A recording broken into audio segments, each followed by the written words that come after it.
Those of you that did the poll, do I stay in the rainforest while it rains or carry on?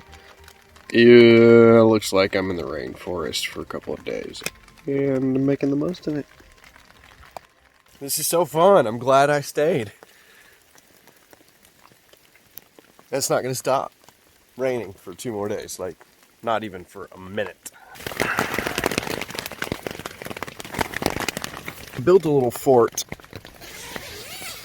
which fell down.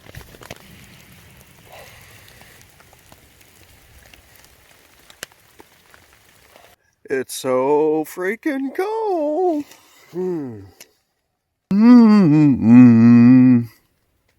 I'm trying to teach myself how to sing.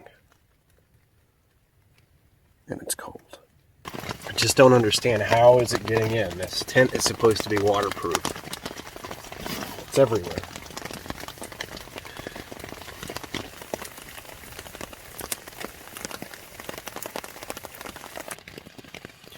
Still in my tent. It's 2 o'clock the following day. Wet, wet, wet, wet, wet. So if anybody's considering van life versus motorcycle life, this is one of those things. You're going to be wet in a tent, sleeping in the middle of maybe a rainforest, but you're going to get wet. I can't do it. I cannot stay dry in the tent or that little device that I made. I'm out. I'm getting on the road. 2 days is enough.